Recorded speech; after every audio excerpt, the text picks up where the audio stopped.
So I travel a lot, and I love playing guitar, but traveling with a guitar is a bit of a challenge. I tried it out this year going to Argentina and Panama with my Brazilian-made Tajima, and it was fantastic having a guitar to play and be able to practice with, but it was a real pain in the butt traveling with it, getting it through the airlines, and that's even when the airlines would allow you to take things, take an instrument on the plane. Have problems with other passengers complaining about you taking up too much space, the risk of damaging it, and so on. So traveling with a guitar is a bit of a pain in the butt. Enter the Stewart guitar Stowaway. I saw this online. I thought that's a really cool concept, but does it work for real? So I just went out and bought one. The idea is you've got these two thumb screws on the back of it, and you just take off the neck just pops off, and it slides into, there's a pocket for it in the body itself, which is really cool because then it fits into your carry-on and life is good. So that's the theory, and I went, all right, let's try this out. And I thought I would share with you my thoughts, my impressions as a novice. There are a bunch of videos out there of pros playing the Stowaway, but not a lot that I could see of just your regular player, and not a lot of people who weren't really sponsored by the actual brand Stewart. I am not sponsored by Stewart. I'm not getting paid by anybody for these videos. I just thought I would share a little bit of what my thoughts are here. So my first impression when I got this guitar was, wow, that's a great looking guitar. They did the cherry sunburst absolutely perfectly. It looks fantastic. It looks a little bit odd missing the headstock, but I think other than that, it's just fantastic. And it feels like a guitar. Like it's got the weight of a Strat. It feels like the way a guitar should feel. The rosewood fretboard to me feels impeccable. And so they've really got that part down pat. Now it is a bit tricky to set up the first time. It's not difficult, it's not like it takes a lot of work, it's just not foolproof. And it's mainly just getting the neck in the right spot and making sure that there's no gaps or anything, and making sure you're using the thumb screws properly.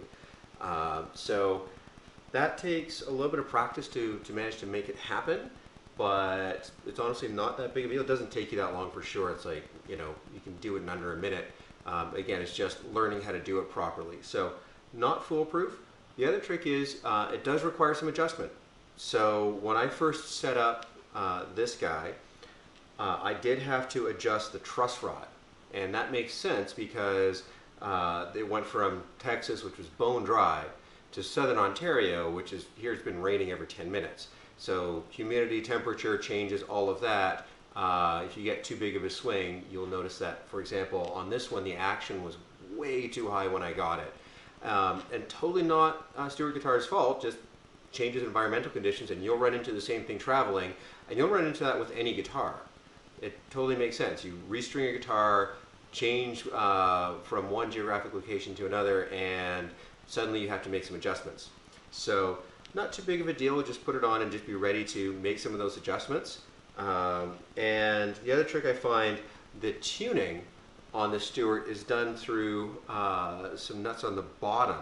So it's a very different tuning mechanism, and it's not bad, but it is more difficult to get it really finely tuned than I've found other guitars. Other guitars I found just tweak it a little bit and you get the response you want. Here I've been finding I'm sort of hunting a little bit, but otherwise, once you get it tuned up, you're pretty much ready to rock and roll, and I have been having a blast getting back to playing an electric. And sound-wise, I think it sounds great. It's just getting that tuning down pat that's a little bit tricky, but otherwise it sounds the way you'd expect a Strat to sound. I have the humbucker on the bottom and then just two single coils. You have options for whatever you want if you're going to buy one new. And otherwise, I'll let you decide. I'm going to play you some tracks right now.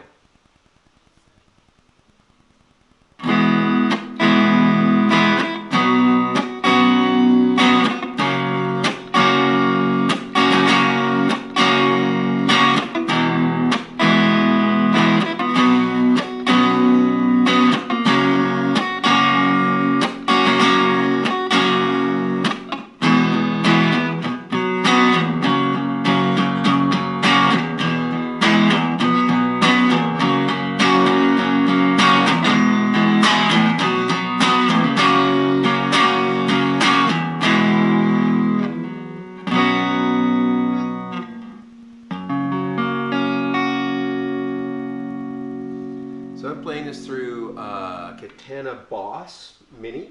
So standard amp, really nothing too tricky here, just volume set about half, gains at like 3/4. Otherwise things are pretty much standard. No tricks with iRig or post-processing. This is going through the amp and being picked up by a Rode microphone on the camera. So really nothing special in terms of post-processing here.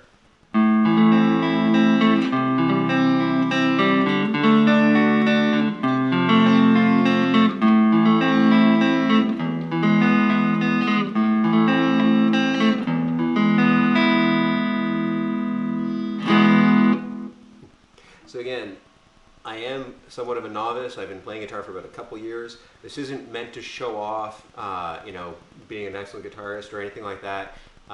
What it is more is this is what a non-pro can do with this guitar, because you know, somebody who's been a phenomenal guitar player will be able to adjust for differences in guitars. I'm not at that level yet, so I'm just still feeling my way around this guitar.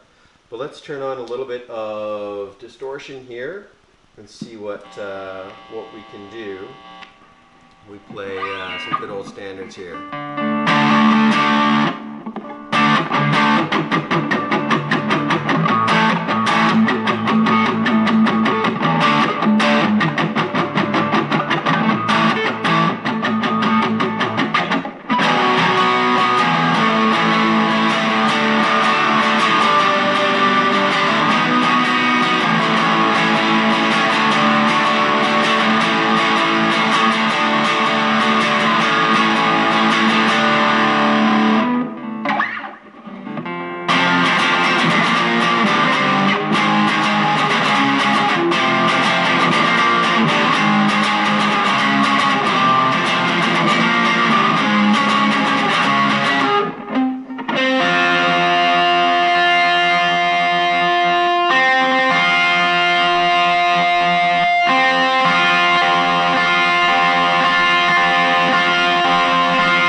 Switched over to the humbuckers on the bottom, so you can probably hear a little bit of a difference there. I find I use them for different things.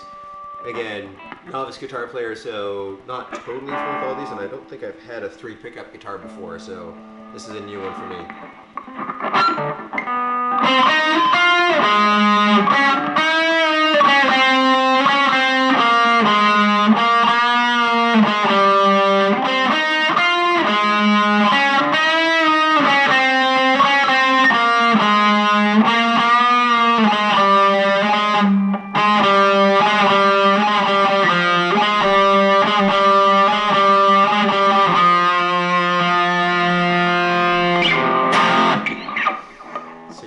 I'm liking it for both solos as well as distortion stuff. I find the clean sound, I still prefer my acoustic for like campfire songs and stuff like that.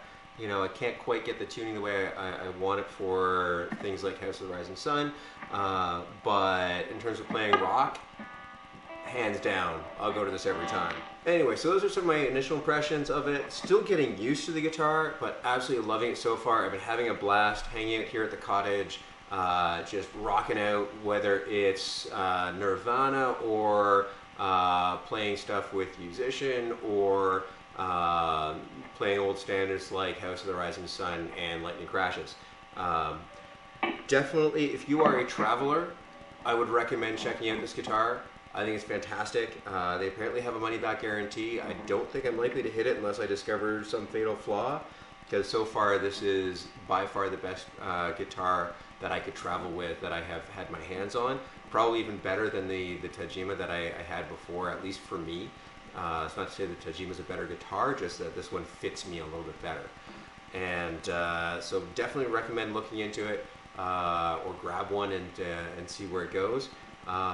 If you're not a traveler, then I don't really see the point. Just pick up any old Strat. But if you travel even like a couple times a year and you want to have a guitar on you, definitely recommend it. thanks so much, guys, for watching, and I will post another video with the actual how do you put on and take off the neck. And if you want anything else, things you want me to try out with this guy, leave something in the comments below, and I'll be sure to hit that up. Thanks, take care.